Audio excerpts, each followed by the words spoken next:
What is going on, everyone? Thank you so much for joining us for another special interview for Asian American Pacific Islander Heritage Month. Tonight's special guest needs no introduction, but he's going to get one anyway. Superstar artist extraordinaire has done millions, I will say millions, of covers for so many publishers out there. Let's welcome Mr. John Giang, sir. Thank you so much for joining us. Yay! Thank you for having me. Welcome. Thank you for having me. And along with the panel, we have the beautifully haired K-pop junkie down there, and Hi. we have our boy NammaN joining us as well for the panel. Thank you guys so much for fix the He hair. also has the lovely hair. Yeah, he also has the lovely hair. We He's can't got forget the now. salt and pepper thing going over there. I love it, dude. Look at that. John, how you We are been? putting a few of the bountiful hair folks with the hair challenged. Yeah, As the eye. no, dude, Correct, you got yes. yourself. I like it, John. This is gorgeous. Right? Luscious. Hey, look at that. Hair game is on 10 out of 10. I love it. John, how you been, bro? It's been a minute. Yeah, it has. It's a little bit weird, to be honest, seeing you, Eman, without your C-list villains cohorts and things like that. But I'm sure we will make do. I'm sure we'll get by just fine without them, even though they will be missed. But They are missed, but yeah. you also know that the shenanigans is going to be brought down from a 10 to about like a 2. The rest of that is all red. You know that he's going to come through and he just destroy the stream. You know how he goes. Well, he did. He's already here. He said, "Ask." Oh, there it Eman." is. Oh, There it There is. it Never is. mind. there it is. Yeah. Damn it, he's in the chat. He's watching. Red is like AI. He just gets prompted very easily and stuff like Very- that. So Oh my god. You give him an inch and he goes 10 yards. That guy. that is true. Oh, That's well, true. Yeah. and even by saying that, he'll take that somewhere beyond. Man, John, you have been a busy individual. It seems like every week you're dropping 28 covers for like 97 publishers. I don't know how the math works like that, but it works like that. It's insane. Like, how do you find time, bro? Hashtag oversaturation, right? So It's nuts. I mean, you just talked about. We just saw your Wolverine, and we saw a couple of Transformers. Well, we can't talk about tell us about the Transformers one, there, John. yeah, I've got a pretty good stretch going on right now with the Transformers covers for Big Time Collectibles, and they've been super fun. Of course, as children of the '80s, as most of us are. Maybe a few of us being a bit younger and things like that, but Transformers is it's an ongoing property that's super hot, and it's kind of cool to kind of reinterpret them as I would love to see them and their G1 forms and all stuff, but a little bit of a modern take. And obviously, just did started off with a Starscream, did the Optimus Prime, the Soundwave, and then there was a little bit of a sneak peek of another one coming up, but yeah, there you go. The Optimus Prime, but it's nice because the new Skybound stuff is definitely taking off. So it's been super fun.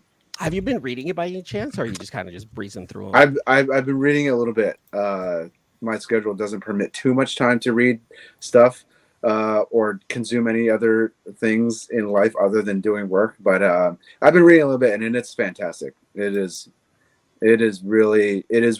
I think. It's taken it to new places, but still kind of like all the sort of pillars of the original G1 stuff, which is always, I think, a good starting point for my work too, is always to just take it to new places, new aesthetics, but still kind of have a reverence for the original stuff. Let me squeeze this one out right here. This is something that I would like to know for myself. Yeah, I know we're going to ask a lot of other questions, but this is me totally fanboying. Sure. If there was one Transformer you can do, right? Because I'm sure they're like, oh, we got to keep it with the main ones, and I get it. But if there's one Transformer that you'd like to do a cover for, other than one that you haven't done yet, who would it be? Ooh, that'd be tough. I always, and this is probably the anti-Transformer thing to say, but and these were like super unpopular because they were the ones that like you pulled back and then you let go, and then they like flipped up and they transformed into the robot form and stuff like that.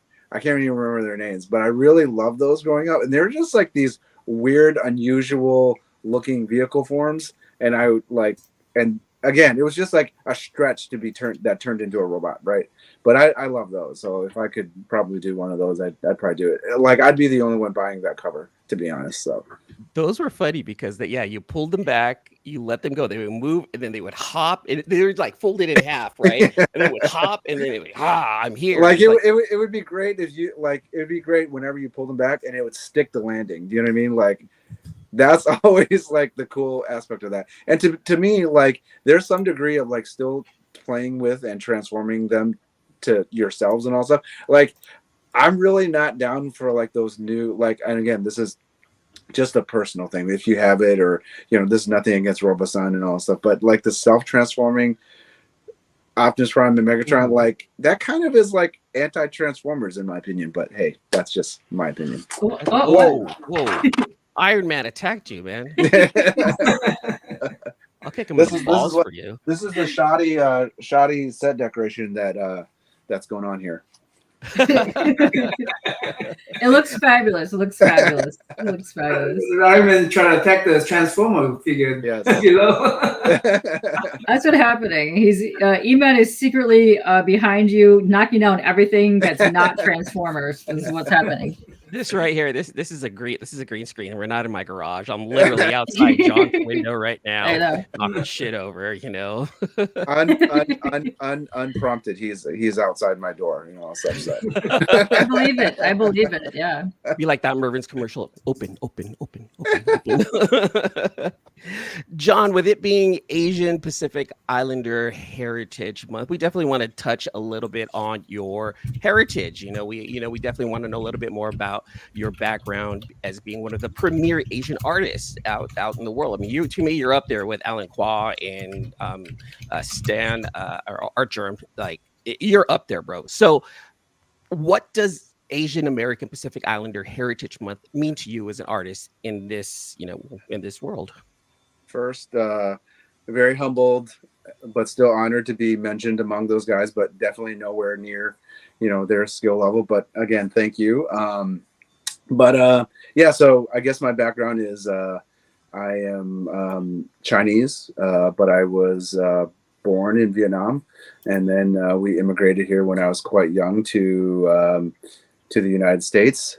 And I always kind of say, like, when we first kind of like landed here in the United States, we actually landed in Los Angeles, and my dad had, I guess, the opportunity to either go to like stay in the LA, California area, or go to Michigan, which was a weird sort of choice, I guess. But I guess he chose Michigan, so that's where we ended up. So I'm a bit of a Midwestern boy at heart and everything like that. And so it's just one of those things where it's like, when we talk about the pride of being, Asian and in America and all of those things, it's really like when we talk about America, like I don't get me wrong, I think everyone has their experiences, especially as an Asian in America. But I think that, there's a different kind of Asian in California and these sorts of places than like in Michigan.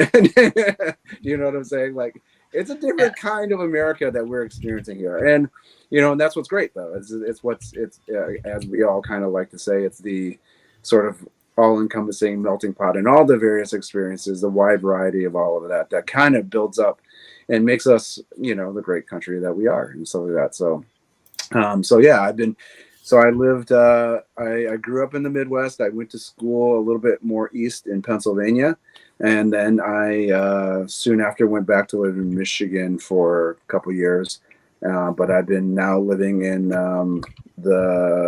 California for about 25-ish years now. So, but again, it was one of those things where it's like, growing up in the Midwest, it was kind of like, I felt quite, how do I say, unique, I would say. And you could kind of spot me in a crowd, and then like I come out to California and it's like, I'm just like everyone else, and that sort of thing. So, and good, and all that comes with it, all the positives and the negatives. But super fun. Now, could you speak, Cantonese, Mandarin, and Vietnamese? I am okay. So, for all those that are out there, I am truly the worst Asian. So basically, I speak a different dialect in my household. I speak a very like every dialect other than like Cantonese and Mandarin is known as the village dialect because we're all very like not too many of us feel like we speak it and that sort of thing and so we spoke a different dialect in the house, but my parents actually speak Cantonese and Mandarin. They also speak Vietnamese quite well, and then English and that sort of thing. But I speak English fine.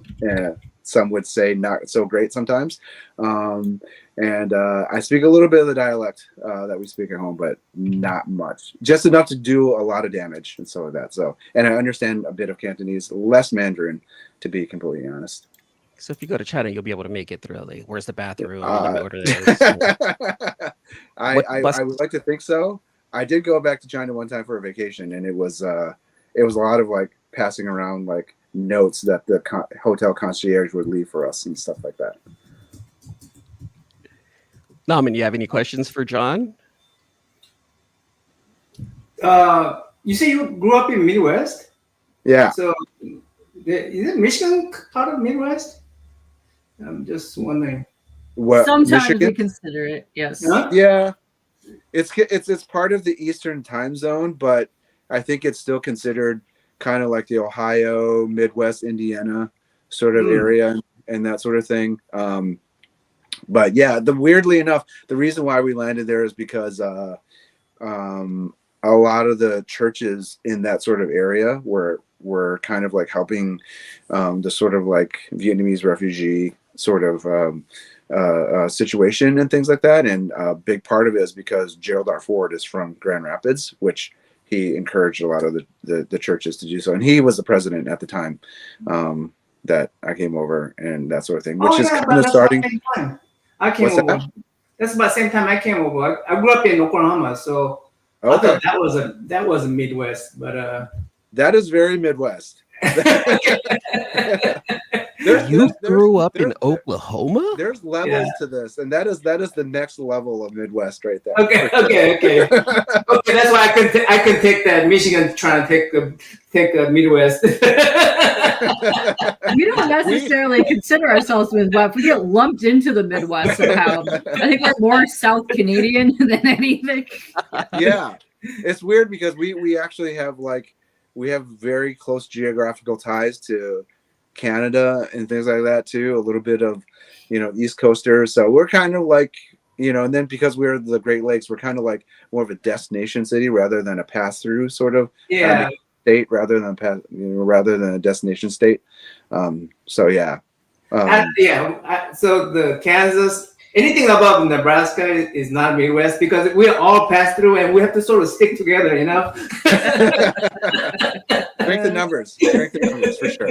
That central part of the U.S. is just like a whole different country to me, anyway. So like past like Colorado and then just before the Mississippi, like that's all weird stuff to me. I think it's a different country over there. I'm telling you. Well, I think this brings up a really excellent point because growing up Asian in Michigan, it was always kind of like one of those things where it's like I always kind of say it was kind of like I'm like the mid man, right? The mid boy and all that stuff, because you don't really I'm not really Asian where I can feel like and I don't speak the language all that great. I can definitely eat the food and stuff like that, but but I'm not truly like Asian and super like ingrained in that community, but I'm also not like obviously like a lot of the folks I grew up with, which were quote unquote white American Midwesterns and that sort of thing. So it was kind of all over the place. And I guess that's kind of the same thing with maybe Michigan too. It's just kind of like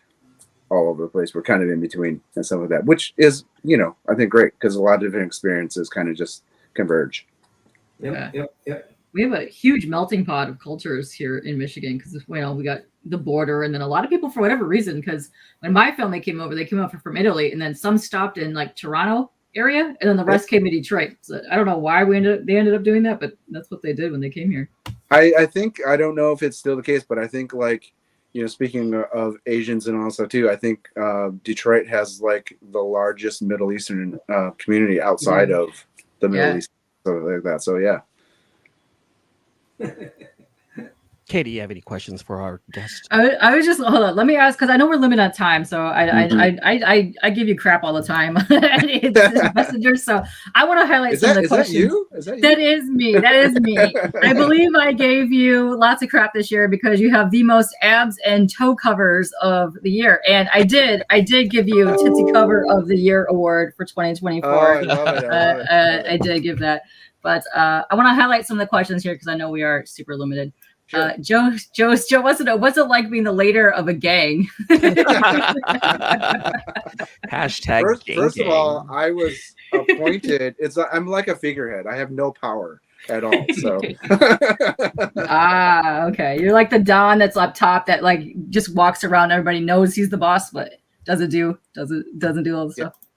I eat a lot of pasta, but I definitely don't know how to make it. So yeah. Yes, sir. How do you Queen of not know how to UK. make Yeah, pasta? Queen of UK. Boils 6 to 8 minutes. Why is that so hard? That's It's the same direction as ramen. Like I you was just gonna say it's just like ramen, just a little bit longer. Come on, Yeah. John. El dente. I have no idea how to do that. So you just feel the firmness.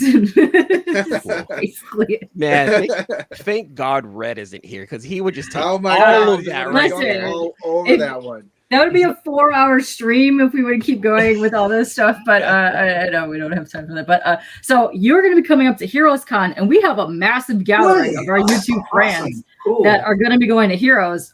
Like Dur's here, who is so freaking excited to be meeting you in a few weeks at Heroes Con, and he love it. can't wait.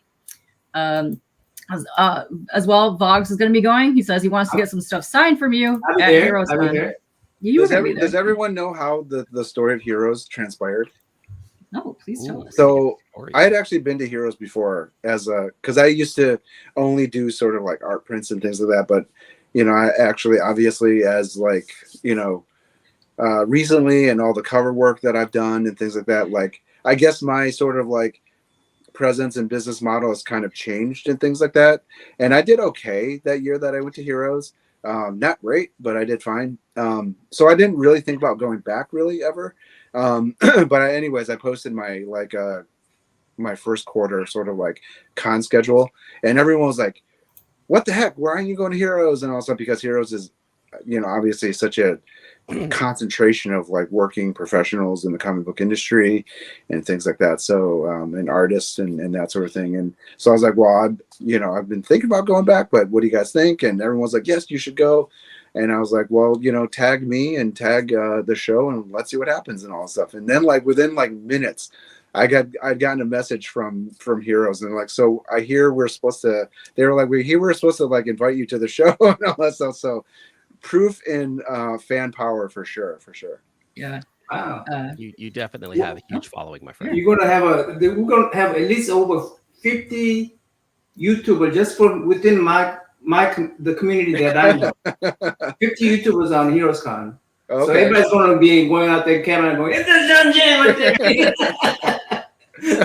there." It'll be one of those things where it's like, I'm going to go underneath the table for something, and all of a sudden, one of you guys are going to be down there and all that stuff. So, It's gonna happen. It's gonna happen. It's most likely gonna be Red, and I have a feeling he's not even gonna be going to this thing. I'm trying to get ready for I'll say that 2025. I can't go this year, but 2025, crossing my fingers. And Yeah, 25 is what I'm trying to do as well.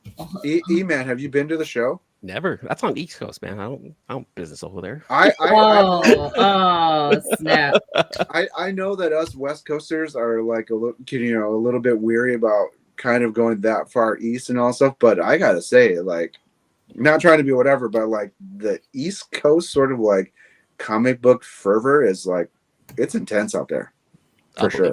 I'll believe it. Yeah. I definitely want to go next year. Go there a couple of days early, check out their food because I know they have a really big barbecue community out there. I definitely want to check out their food and then just do the whole foodie tour over there too. Does Carolina have a barbecue scene? I could, again, I don't mean to sound ignorant here, but do they have a big barbecue scene? Yeah, they have like their own. Yeah. The Carolinas have like their own saucy way of doing it. Isn't it like the vinegar based? Vinegar, it's more sauce rather than like a dry rub. Okay, I really want to go check out their barbecue scene over there for sure. Nice. Sticking with food, man. This is on the subject of food. You said that you noodles and food. Best home cooked meal, man. Like what do you eat when you need to calm down? Like the best home cooked meal for me is probably my mom's like egg noodles and dumplings and things and sauce, like her noodle soup, basically, with a little bit of like the roast duck and stuff like that. So very, very well known, but it's subtle and all that stuff. It's to have done right. that sounds delicious, man. All right, that's it. I'm coming. Are we all hungry? I'm We're all hungry, and apparently, since you do like pasta, Cliff says that you could be his boss and he'll happily make you pasta. Oh my. It's gonna happen. It's gonna happen. Lo mein originated from Italy, Rez says. I don't know. You can't take that anything he says. Well, he's already saying douche barbecue. But as Eman knows, my diet has kind of changed a little bit. I was pretty vegetarian for quite a while and things like that, but having a hard time sourcing protein as a plant eater and things like that. So I have to refine that process before I decide to go back on that. Yeah, see, look, Red's asking how your journey back to being a carnivore is, man. Surprisingly, or maybe not surprisingly, quite easy. So you brought up mom, and here in the States, we kind of know that, or if you don't know, a lot of Asian parents are quite conservative, and they have like, all right, my child is going to be a doctor, engineer, lawyer, one of those three, Sure. And I know I grew up with that in my head, Filipino families is like, hey, you need to be one of these three, it Sure. didn't end up like that. Yeah. Did that happen to you too? Were you in that pool of you need to choose these three and be successful? And if not, then how did the family take that you wanted to be an artist for the rest of your life? So what you're saying is, how did they take the disappointment of me becoming an artist? I was not trying to say that word whatsoever. And I know you guys have spent the whole month celebrating, Asian Pacific Islander month, and you guys are probably getting this sort of like similar story. And I don't know if my story is any really all that different.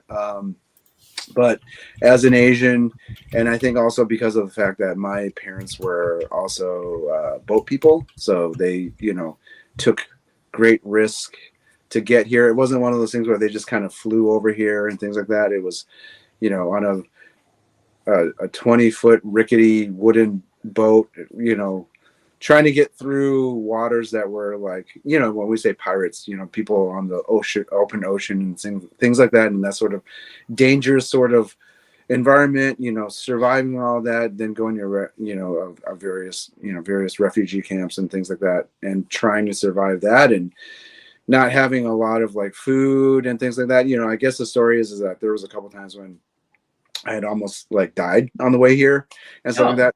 Yeah. No. Terrible. Not having any, because of starvation and malnutrition and things like that. They did their best, but it was a rough sort of journey to kind of escape that sort of country that, they didn't really agree with and that sort of thing. And then, so my point is that there was a lot of sacrifices and a lot of,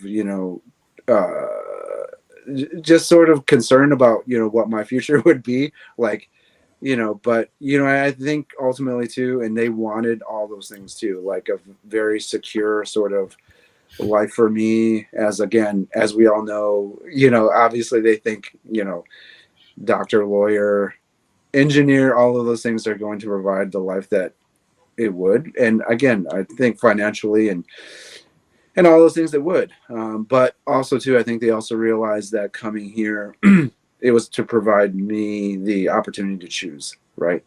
The opportunity to make a decision for myself and that sort of thing. They didn't always understand it. They didn't always agree with it, but they never put any sort of like limitations on me, and not allowed it. And I think at a certain point they were just like, he loves it. He's doing it all the time. He's gonna he's going to go for it and things like that, you know. And that was when I was younger. And I think there was also a point where they were like, he's going to outgrow it too. Like he's going to wise up and he's not going to want to do this anymore. But and I just kept going further and further down that sort of like rabbit hole. And then I started, you know, and I just started to go to art school. And I think that was when like my dad especially was like, oh geez, like you're actually like serious about this. And I was like, look at Todd McFarlane. He makes like, you know, $100 a page and all stuff. I'll be fine. $100 a page. What? Yeah. Nice. And so yeah, and then you know, and then finally I went to art school and I did the whole like graphic design sort of, you know, gig and everything like that. You know, I've told the story many times, but then, you know, I finally went to Industrial Light and Magic, and they, you know, and I worked on movies like The Avengers and Pacific Rim and, you know, Star Wars movies and all those things, and they still didn't quite understand what all that stuff meant. They just were not huge movie folks when I was growing up. You know, I don't know how I became like a fan of all that stuff, but they weren't really. And then I started doing comics and things like that, and they still, again, probably it's probably still an abstraction to them as to what I actually do. But funny story the other day, and I tell this story a lot, but you know, they came out to California and you know, I was walking down the street and somebody noticed me, and now they're like, oh, like you're legit, you're somebody. He needed one of the John Giang to actually confirm his holiness out there. I totally paid that person off to do that. You know what you need to do is share this link. You know, just say, see all these people going, John Giang's here. So yeah, they totally got it when they've realized you were the leader of the gang and ruling all of comics. They're like, yes, we got it. Our son right there. That is definitely not me, but thank you. So how did the parents take that you're the head of the gang? That's the right? Yeah. Well, you know, of course, my mom's like, don't be a part of a gang. That's dangerous and everything like that. So, sorry, mom. Oh, sorry, he's not just a part of a gang. He is, mom. Yes, true. Yes, behind the scenes, not doing any violence. Yes. Katie, do we have any questions from the chat? We have a lot more of the questions in the chat. Vox has very eagerly been waiting to get the answer to this. So he wants to know, who is your favorite comic book hero and villain? It could be from Marvel, DC, Image, or another company. Ooh. So I've said it before. Because of nostalgia and all those things, and my memories of being a child, I loved Superman because of the Christopher Reeve movies and that sort of thing. But I always like, this may be kind of like framing my age quite a bit, and I really don't like that. But I also grew up with like the old Spider-Man live action TV show, like, you know, all those, you know, remember where he's like kind of like gliding on the wall because he's just being like pulled up by a rope and that sort of thing. And, you know, his Spider-Man eyes had like holes punched into it so that he could, you know, the actor could see through, and, you know, that sort of thing. So I love like Superman, Spider-Man, probably my favorite. And then villain wise, I would probably have to say Red. Red's your favorite villain. It's all about Red. You know, that checks out. That checks out. Apparently gave you cookies that gave you diarrhea. So yeah, he's definitely up there. Yeah. Mm-hmm. Were you excited about that Spider-Man from, was it Electric Company? One of those little kids Electric Company. Yeah, that was awesome. Dude, Electric Company ruled. They had a Spider-Man, the live action. That was like first live action Spider-Man that, you know, to me. Anyway. I don't know if we're talking about the same thing, but I don't remember seeing that one. The Electric Company. It's a kids show, like a Sesame Street. Okay. And there's this one guy that he always goes and crawl the walls and stuff. Oh, nice. But he's actually crawling the floor. I swear I thought you were going to say like the Japanese live action Spider-Man. Yeah, that one's amazing. That one's also fun too. I think we all grew up on the Wonder Womans and the Hulk shows as well. Like it was just childhood. Oh my god. Okay. Well, I guess I aged myself just now. Listen, All of us are 40 plus. That's all right. We're all good. We're John's like 18, man. Like those good, dude. I John I still has wish, a I lot. wish. I'm only twice his age. He's 18. I'm only 36. we are totally bringing up the whole, like, you know, because it is Asian month, the whole Asian genes, man. It's like we're good until we hit that wall. We're 18 until we hit that wall, and then we're like wise old sages. What happens? yeah, you're like 18 up until you're about like whatever age, and then automatically just old granny / grandpa mode. It's just, There's no how it works. transition. It's No. just like it's so immediate. scared of that time, to be honest with you. I'm so scared. We cut you off, John. I'm so sorry. Favorite villain, sir. Favorite villain, I would probably have to say Dark Seed, Okay. because to be honest, he was always like watching like the Justice League like cartoon and like, you know, the Legion of Doom cartoon. He just never showed up a lot, but he was always like the big baddie that everyone was like super fearful of. So yeah, the one hiding in the shadows. Yeah. So is there a character that you haven't done yet that you would love to draw? A ton. And get paid for. Yeah, Super paid for. Yes. I mean, he can draw anything he wants whenever he wants, but paid for. Yeah. Well, like I said, I've done a Spawn cover before, but you know, Todd has yet to put that out. When I'm still hopeful that one of these days it will, and I'd love to get more Spawn covers in and that sort of thing. And Silver Surfer is another character I'd love to do maybe at some point in time. And that would be some fire coming from you, because that would look really great with your art style. Yeah. There's actually a lot, you know, every time I've been super blessed and lucky enough that whenever I do a character for the first time, I kind of feel like I say that a lot and I don't mean to kind of like wear out that sort of like idea and novelty, but it is really like, I owe a lot to you guys and the publishers and things like that, because I can't do it without the support of you guys, you know, all the fans and everyone out there. And to be able to be in a position blessed enough to kind of like work on these characters, like it is literally a nerd boy's dream come true. And I'm so grateful for it. Any other questions, Katie, from the chat? Oh, we have a ton. So also Ivor Joe here popped in saying Morgan Freeman was a regular on the Electric Company show on PBS. Yes, he was. Nice. They also have those in comic book form as well, which are really cool. Nice. Those up. Yeah. So 23 has a question because he's an aspiring artist himself, and he wants to know, do you do digital art more than traditional? So earlier on I was doing, you know, because a lot of my stuff is oftentimes a mix of traditional and digital. But lately with the sort of like all my sort of like big traveling schedules and things like that, I have to kind of work a lot on the road, and it doesn't provide so much of an opportunity to kind of work in traditional so much because of drying times and all those things. But, you know, I still try, but mostly it's digital these days, I would say.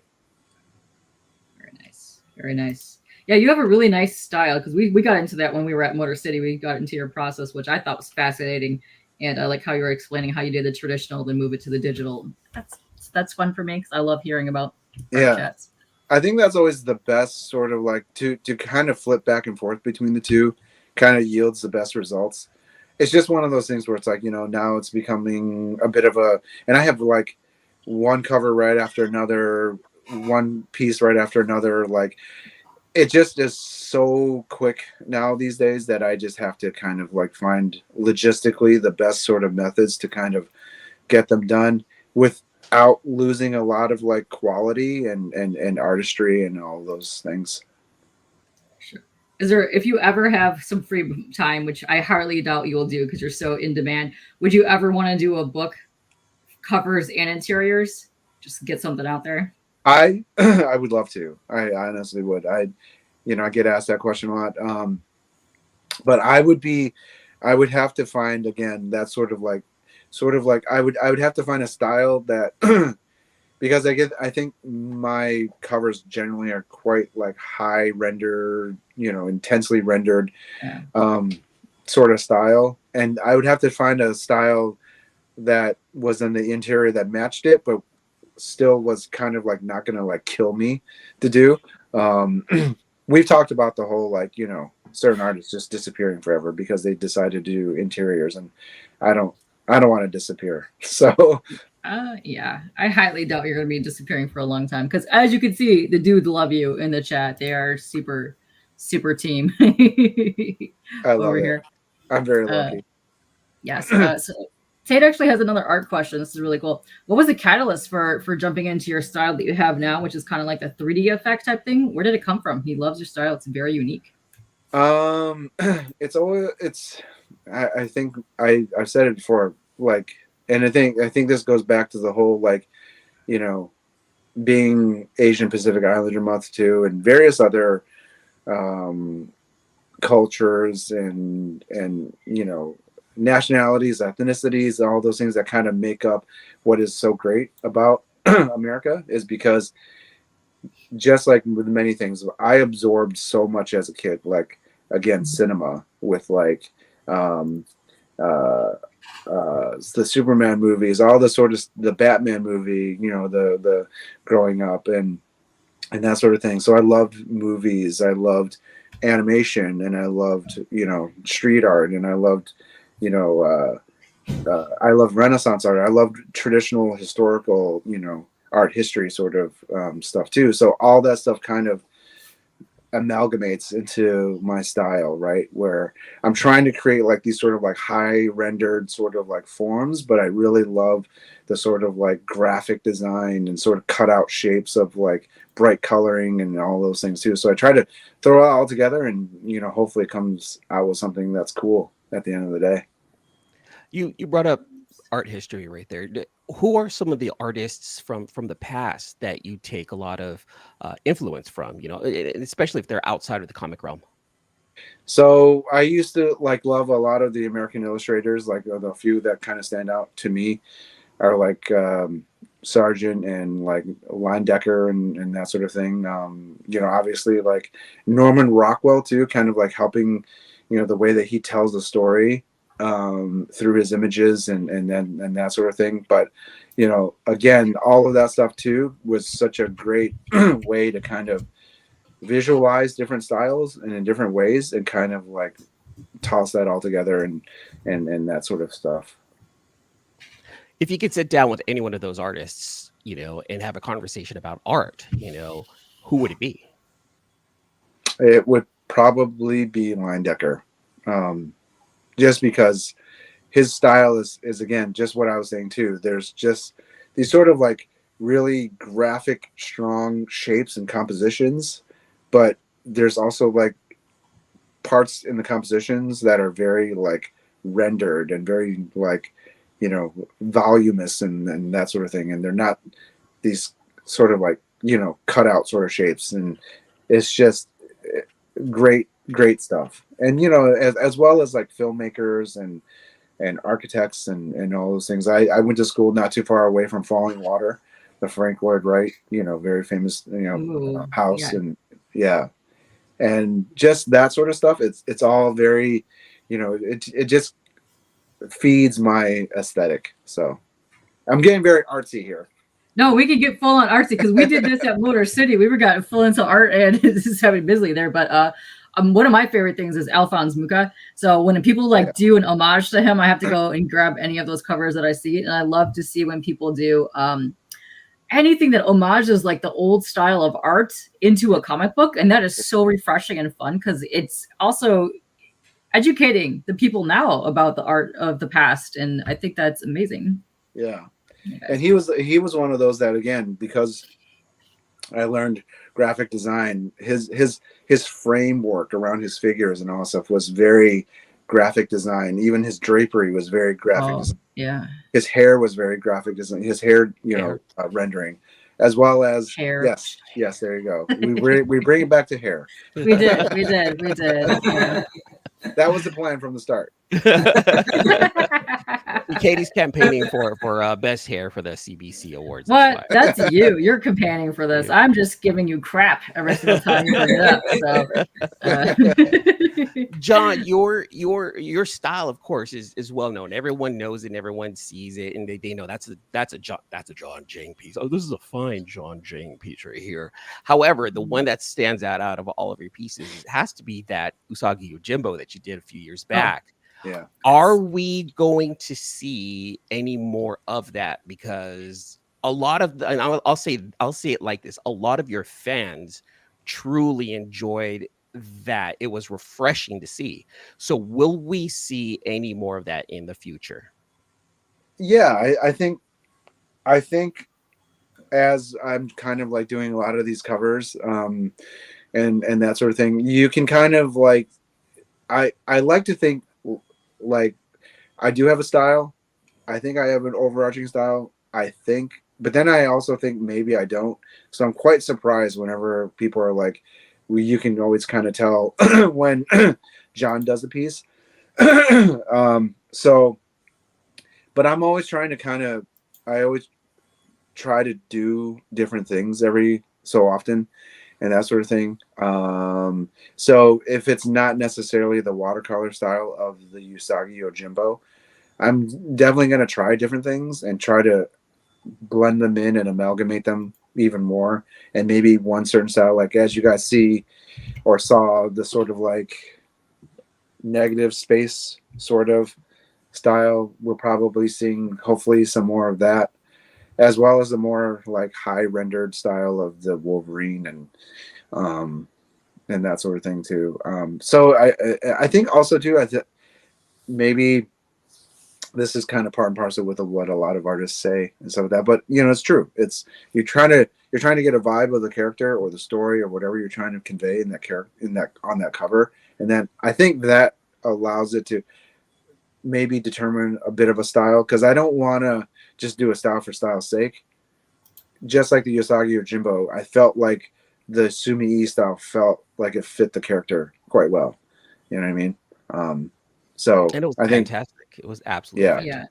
I think you did Yeah. such a great homage to Sakai in that. It was so lovely seeing that.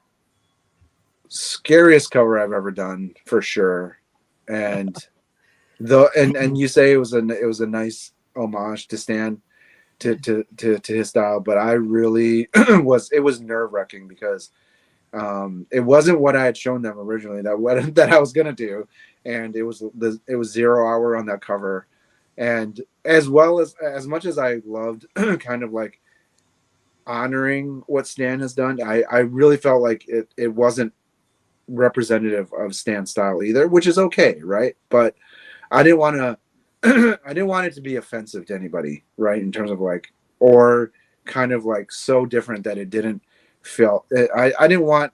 My fear is that though he had the right to, if he was to say like this doesn't fit anything that we've done, it would have broken my heart. But I would have understood too at the same time. So, and it was so different from anything I'd done that I wasn't quite sure if people were gonna dig it, to be honest. But Oh, killed that. It was so Everyone good. loved it. Yeah, It everyone was loved so it. good. Yeah. Sticking with your art style, your coloring also is what gives all the vibrance to your art. Tell us a little bit about the coloring. Like where did all of that come from? I know you have your pencil style, but then your coloring style also makes your art. I don't know if a lot of people know, and I tell people that want to know at conventions and things like that for the longest time I didn't do any color. Like for the longest time I only did like line art. And I'll be honest, like every time I would like do like I would do like hyper tight sort of like pencils and inks, and I was a pretty good inker of my own work and things like that. But then when I went to color it, it would be a straight up train wreck every single time. And I was just like, oh my God, I'm never gonna get a handle on this and that sort of thing. And weirdly enough, I went to art school and I was pretty much like acing like every class, composition, rendering, life drawing, all those things.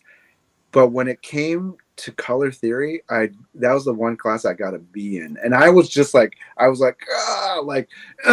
just wasn't able to get a handle on it. You got a B in class. In art, John, in art school. I'm telling your John. mom.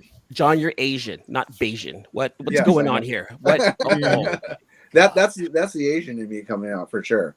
But I just started coloring my stuff more and more, and it started to kind of like finally start to turn certain, some corners. And then I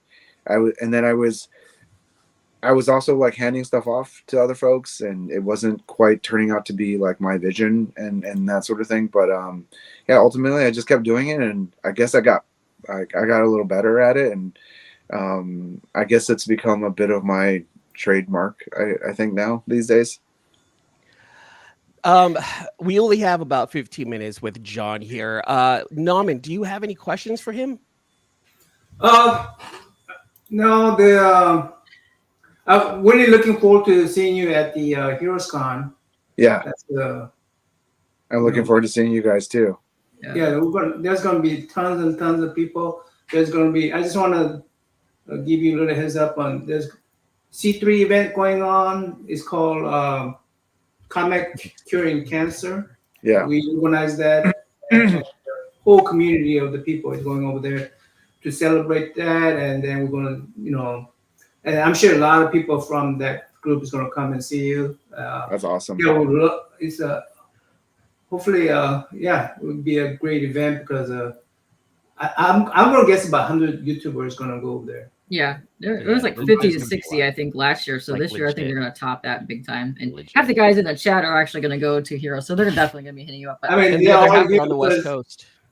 they're all here because they're excited to come to your table right now. So They they like I said, the sort of strong like comic community and everything like that that seems to be like, I always kind of say like there's very recently the Lake Como show that happened in Italy.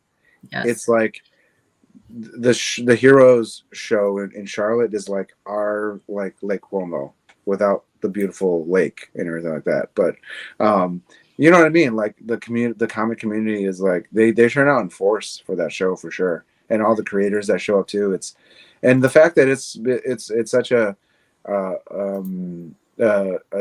grassroots show as it started, and it still is, to some degree. Like it's a really intense sort of like, I think, celebration of the community and things like that. So it's gonna be fun. I'm happy to be back. Nice. Red keeps asking, and I'm just gonna ask because otherwise he's not gonna stop. We know you're a basketball fan. Mavs Oh, or Timberwolves tonight? Mavs or Timberwolves? I don't want to jinx it. I don't want to jinx it because a lot of my friends are Mavs fans. Person that pays you is a Mavs fan too. So. We're not bringing up Nelson from Big Time Collectibles or anything, but I just don't want to jinx it for him and all that stuff. give us an NDA face. Give us an NDA face.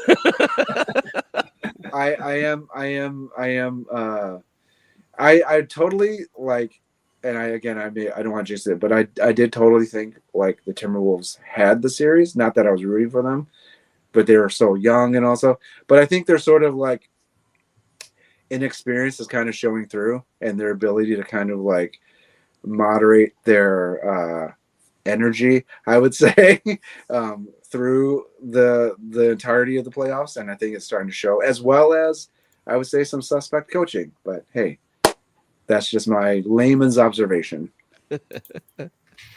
10 more minutes with John, you guys. Let's go ahead and ask some more questions from the chat. Katie, what do we have? yeah, that's I want to ask this because this is from Otaku, because Otaku is normally our co-host and he's not here at the moment. And he wanted to know, which Asian creators do you look up to in the industry? Of course. So I was actually able to give a tour of Lucasfilm to Will's Portaccio, which is like, you want to talk about a surreal day? Like that was like a surreal day. Like not only was it Will's, it was with his family and all that stuff too. And I was just like, one of my heroes has always been Will's, right? And to be able to kind of like immature, and he was so gracious and humble and all those things. He really set that sort of like standard as to not just how to be like an artist and a creator, but just a good, genuine human being too. So that he's one of those that I admire. Obviously, Jim Lee, and back in the day, like he also worked with an artist, Eman, you may know of him, like Nick Manabat, and how he worked on the first Yeah. Cybernary and stuff like that. Such a like, I felt like when we talk about different styles and all that stuff, he really started to bring a different style. And at the same time, it was like that was when like digital coloring sort of became prevalent, and he was embracing all of that in his style, and it was next level. Can you imagine? Can you imagine Will Spertasio doing something with John Giang's coloring? Oh my goodness. Dude, that would be insane. That would be I fantastic. I am still like, if that, like, there's we talk about first and that sort of thing, like someday if I could work with some of these creators and that sort of thing, like it would be like the bucket list of things to do would be pretty short at that point. So Exactly. Any more questions, Katie? There's still a ton in chat. I'm not gonna ask all of them because there's just so many of them. But this is a quick one that you could probably ask. This is the first time he's actually typed something in our chat. So, do you have a favorite Saturday morning cartoon theme song? theme song. Yeah, Wow. I I know don't know if that's a it's hard one. I don't know if it's Saturday morning cartoon. Well, the one I actually liked watching Saturday mornings was Thundar. That was a good one. Nice. Well, Okay. I only got that Saturdays. Um, Cody and with the then lightsaber. and another theme song that stuck out in my mind. I don't know why I'm on the whole Hanna-Barbera kick, but it wasn't so much Saturday morning. But remember the Great Grape Ape sort of like anthology? Like Yeah. they had a really cool theme song too. But obviously, like the Spider-Man one is pretty dope. I'm surprised you didn't say Transformers. I didn't watch that on Saturday, so I guess I What? could include Okay. that. It was an All right. after school I thing. got that on weekdays. After Did you school, guys get yeah. that on weekdays? Yeah, it was an It after was school a thing for me too. mix. Yeah. I know, but could have been Eddie. We actually talked about Spawn earlier, Mark. But hopefully, It might not be 280. Maybe 1286. Maybe he's waiting for that right there. It's possible. So that's the issue that it was supposed to come out on, and then okay. it was going to be the one. And again, another thing that when we talk about like huge sort of like milestones in my career, like Todd took one of my like thumbnails and he blew it up and he inked over it, and then he Ooh. and then he solicited the cover in previews, and that was like already like Todd inked over one of my pieces. That was like crazy to think about, and then he teased me by putting it in previews, and then it never came out, and and everyone was like, what the heck? But I actually found it. It's in a trade paperback. Yeah, it's the one with like the Matina cover, and it's like this bloody Spawn. I know that doesn't but it's red. It's a red trade paperback. I the name is eluding me, but I found it the other day on Amazon. Nice. We'll look around for it. I would suggest go hashtag the Todd father and John here and be like, give us our cover. Oh, please. That would be amazing. Yeah, you can do that. Well, John, thank you so much. Thank you so much for joining us today. Thank you for hanging out with us here for Asian American Pacific Islander Heritage Month. Again, you are top tier when it comes down to Asian artists in the comic book world. We know you're busy. Do us a favor and tell us, are there any covers that are coming out that you could talk to us about? I can't talk too much about certain covers.